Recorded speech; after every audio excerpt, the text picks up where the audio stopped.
responsabilidad también muy grande de estar aquí en este lugar.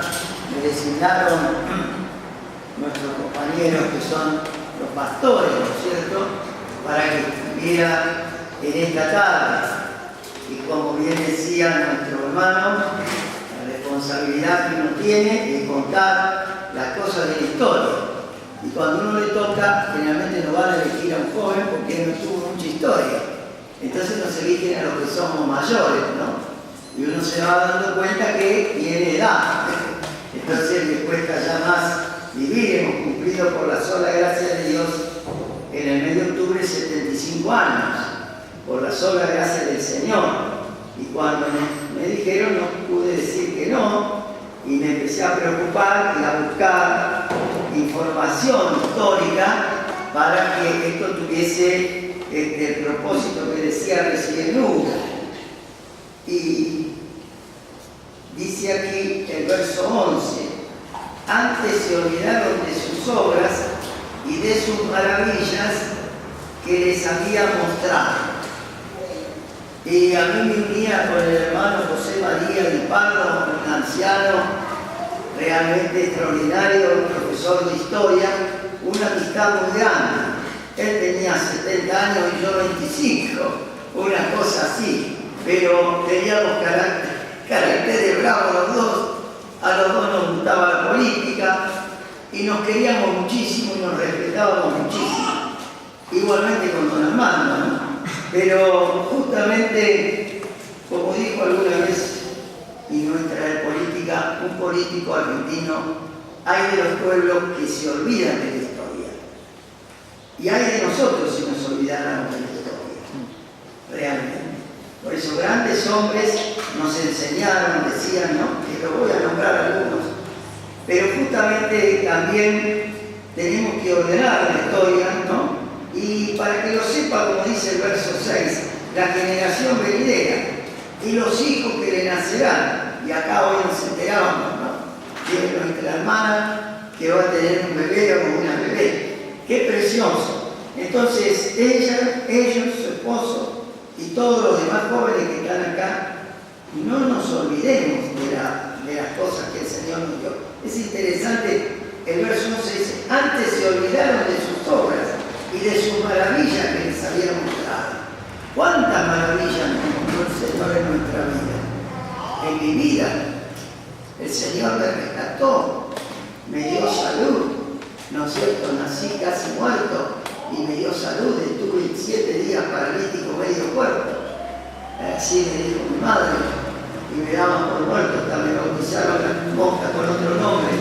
Y acá estamos. Pero después estaba en el mundo, en un testimonio personal, y me rescató nuestro hermano y primo, porque cuando yo tenía 18 años me volvió otra vez a la iglesia. Yo iba a la iglesia bautista, y a los 12, 13 años, cuando empecé a andar, a correr, porque sufría de asma, que sigo sufriendo, pero estoy bastante bien, entonces me fui al mundo. Y era un desastre, no inmoral, pero un vago de la calle, ¿no es cierto? Hasta las 9 de la noche jugaba al fútbol, porque antes no corría, entonces me fui al mundo. Y cuando fui después a la escuela secundaria, ahí me encontré con mi hijo.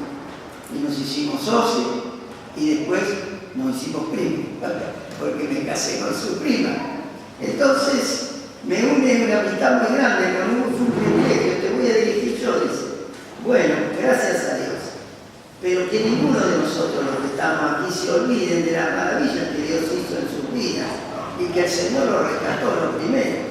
Y si hay alguno aquí en esta tarde que no tiene la seguridad de ser salvo, usted dirá: está loco, Alfredo, no es así.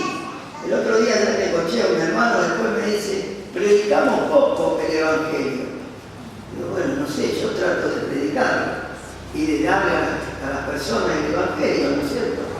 Pero a este hermano le parecía que predicamos poco, y tal vez tiene razón, pero nosotros somos una iglesia especial, como decía Armando, no somos mejor que el peor, ¿no es cierto?, de las iglesias.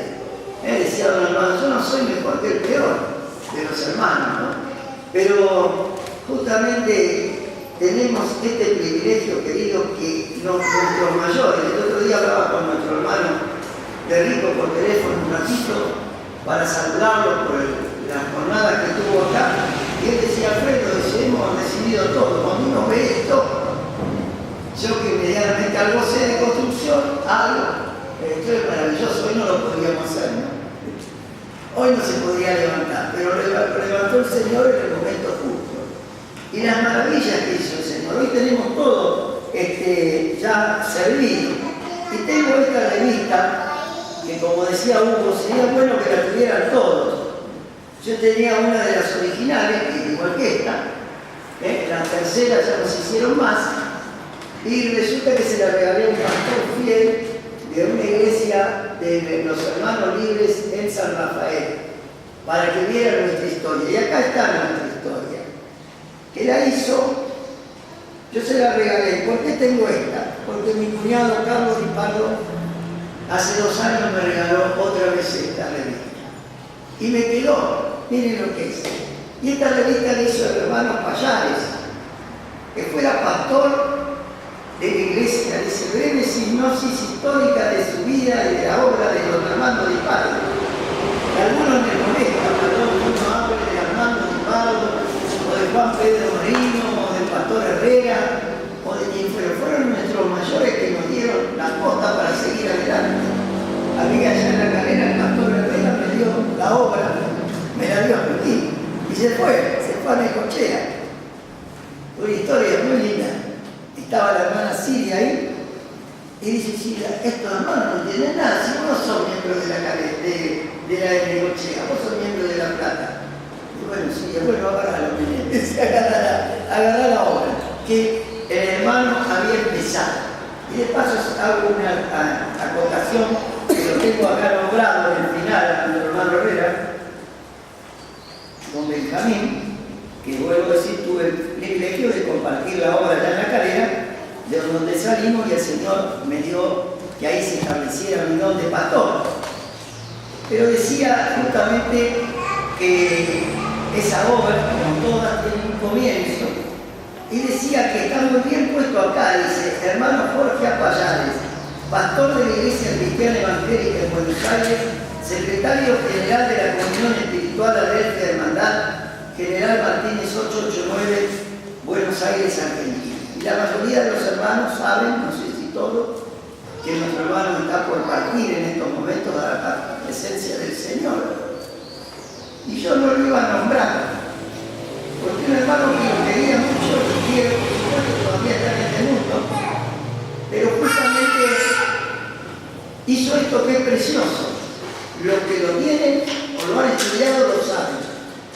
Y da la historia de don Armando y de esto, y pone el Salmo 78, versículo 6, para que lo sepa la generación venidera.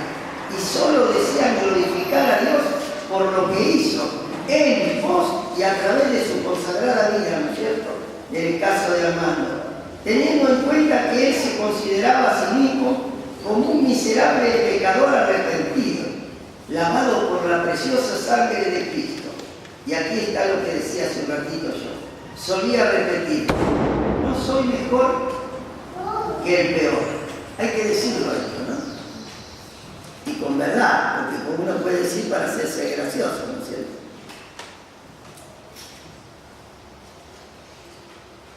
El hermano Payares, con respeto, está todavía con nosotros, no se consideró como él, como Armando. Y perdió el candelero.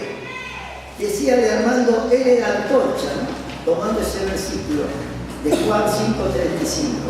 Él era la antorcha que ardía y alumbraba, y vosotros quisiste recrearos con un poco a su luz. Así nos recreábamos nosotros, los que tuvimos el privilegio, como nuestro hermano, como el pastor de Rico, que ya está con el Señor, su esposa, Martín, su esposa, y los demás que nos criamos juntos en la escuela bíblica, de tener el privilegio de tener estos hombres de Dios, ¿no? José María decía, después de haber hablado por 2 horas, no los quiero cansar con vuestra amable atención. Y había hablado 2 horas y no nos cansábamos, ¿no? Tenía esa vocecita y esa gracia que ojalá la tuviéramos todos nosotros, ¿no? Para llevar el Evangelio. Pero entrando en el tema sí, y que no los voy a cansar y voy a respetar el horario, porque también nos tenemos que ir en viajes largos. Cuando uno dice el éxodo del Nuevo Testamento, ¿qué significa esto? La palabra éxodo, ¿qué significa? Salida. Es muy fácil. Emigración masiva de un pueblo. Y en estas horas lo vemos, ¿no es cierto?, en el mundo, en América Latina, los pueblos con tristeza que van por ahí. ¿Y qué pasa cuando van en el camino? Se mueren algunos, decidieron salir, es una locura, ¿no? Mamás que están con sus hijos en su vientre, gente realmente loca, ¿no es cierto?, porque la situación nos ha llevado a eso. Pero no fue así la salida de nuestros amados. El misionero, ¿no es cierto?, Armando, justamente decía que con 12 hermanos más, 13 en total, y acá está también la lista de los que salieron, ¿no es cierto?, y de la renuncia está aquí, salieron.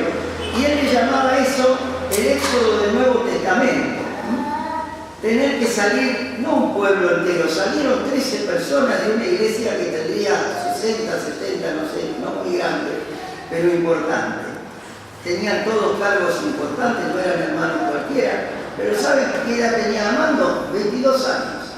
Y José tenía 24 o 25. Jovencitos, ¿no es cierto?, sus hermanas más jóvenes.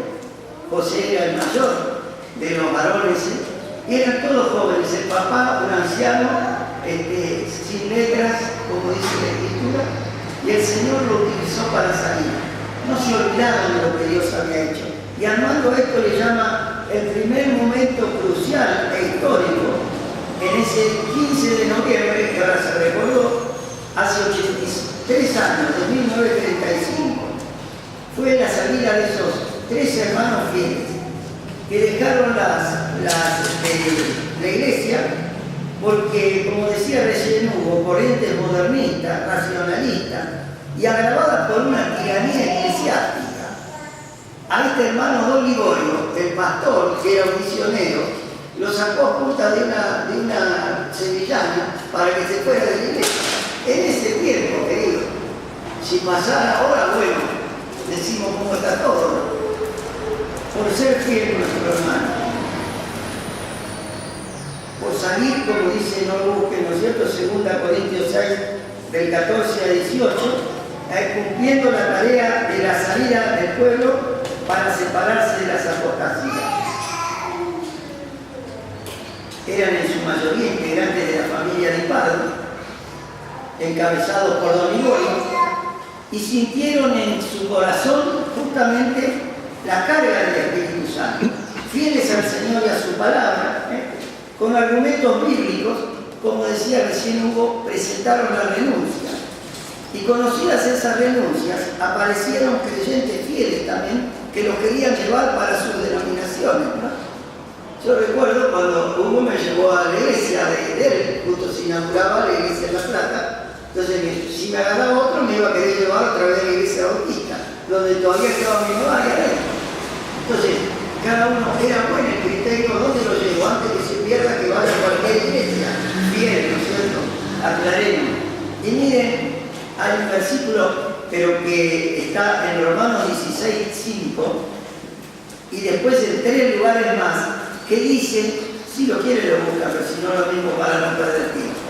Como si alguno lo tiene, digámoslo. ¿Cómo dice? Asimismo a la iglesia de su casa. Saluda a Benedetto, amado mío, que la iglesia de la casa. Ahí está. La iglesia de su casa. Dice que el Señor le dijo a Don Liborio, la iglesia de su casa. Y de esto hay 3 versículos más. Después en 1 Corintios lo pueden buscar, 16, 19, Colosenses 4, 15, y a Filemón, escribiéndole, también le habla de la iglesia que está en su casa. Entonces ese grupo se fue consolidando, se pusieron nada más que en la casa de Don Liborio, es decir, en la casa de los disparos, y con un grupito de otros 3 o 4 hermanos que le acompañaban. Y se fueron consolidando, y a ello el Señor le llamó a través de Armando el impulso origen. Y esto no se fueron por motivos de reacciones carnales, esto fue el emerger de un impulso origen de todas nuestras iglesias, como decía recién nuestro hermano. Entonces todos tenemos que dar gracias a Dios. Por eso tenemos que recordarlo, no para hacerle santidad Armando a José o al papá, sino ellos ya están con el Señor, nada saben de lo que pasa aquí. Pero para seguir con su testimonio, como me dio ese testimonio ese hermano, regresa y se fue a seguir el otro testimonio de fidelidad, ¿no es cierto?, allá en Quequén. El Éxodo debía ser esa iglesia autónoma y sin estar sujeta a denominación alguna, ¿no? Entonces fue el primer impulso. Así lo llamaba posteriormente don Armando. Levantado por el Espíritu Santo, modelo a imitar, ¿no? Era un modelo a imitar. No porque la iglesia de Buenos Aires fuera perfecta, porque era el modelo que tenían que tener. La iglesia que nació en la casa de un hogar, de una persona sencilla, como dice la Escritura, ignorante y sin letra. No había ido a ninguna universidad, a ninguna escuela de teología, don Gregorio. Pero justamente tenía en su corazón cumplir con lo que el Señor le decía a él, ¿no es cierto?, de ir a su casa. El hermano de Pardo, don Armando, se preparó para ocupar luego el cargo de pastor. 3 años. No fueron 2 días, 3 días, fue un rato, estudió y como Dios le daba entendimiento, bueno, voy a ser pastor. Esperó 3 años. Hoy me decía un hermano que por ahí va a ser pastor de una iglesia. Yo espero tranquilo, y así hay que ser. Esperar tranquilo en el Señor.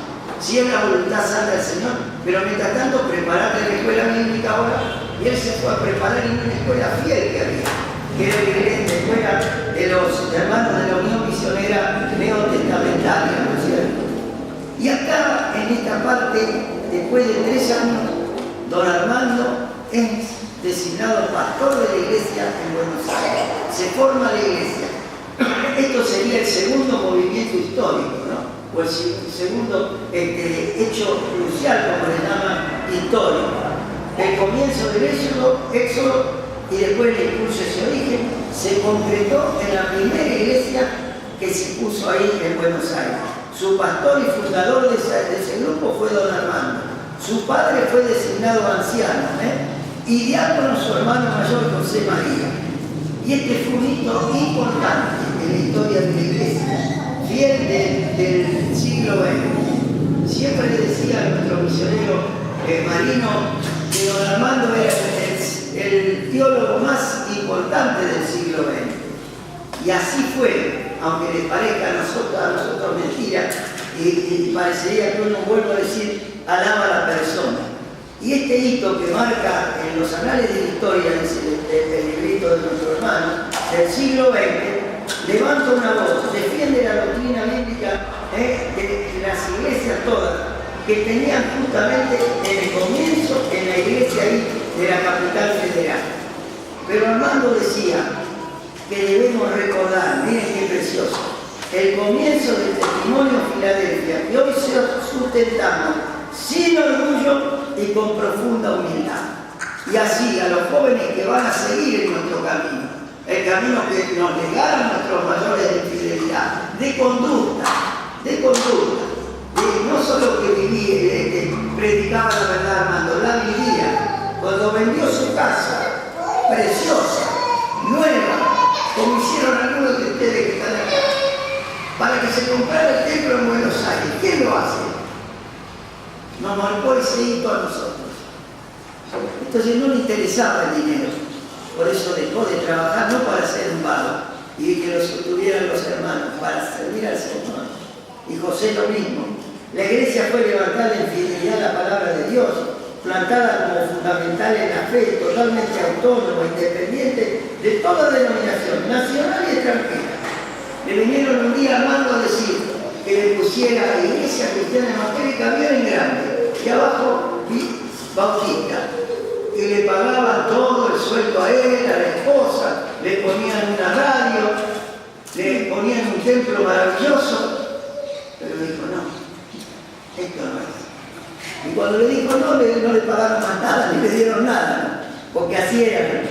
Y justamente la iglesia es pretribulacionista, en la esperanza de la venida del Señor, está pensando antes de que pase la tribulación, lo sabemos, así nos formamos todas nuestras iglesias para arrebatar al Señor a su pueblo, ¿no? Y en el año 49, eso fue una cosa importante a través del registro de cultos no católicos, romanos le agregué yo porque católicos es universal, no católicos romanos, le pidieron a don Armando que hiciera algo. ¿Y qué hizo? La síntesis con José María, y con don Ligorio, perdón, la síntesis de propósito, doctrina y práctica de la Iglesia Cristiana Evangélica, que fue la primera, la que tenemos de Capital. Y después, justamente tengo acá la ampliación, que voy a leer como hizo Huguito recién, los últimos párrafos de este librito, que fue la predicación de Armando cuando amplió la síntesis. Y decía que esa congregación se registró con el número 104, es decir, una de las primeras iglesias de la ciudad de la Argentina, número 104, que después yo a veces cuando tengo que mandar documentación a la municipalidad, perdón, a veces me equivoco y no sé si poner 104 o 403, que es el otro número final que tenemos ahora. Es decir, ese fue un hecho importantísimo. Dice que lo felicitó el presidente del registro de cultos, que era el doctor Bravo, que por ahí lo tenemos, y se hizo amigo, terminó haciéndose amigo Armando, porque este hombre le dijo, ustedes todos dicen lo mismo. Y entonces Armando con don Ligorio hicieron ese escrito. En el año 50, en el marco de una gira que le llevó a Tierra Santa a don Armando y a Europa, Armando habló en el Concilio Internacional de Iglesias, que es de carácter fundamentalista, el concilio. Ojo que hay el concilio y está el Concilio Internacional es uno y el otro es el Concilio común, mundial.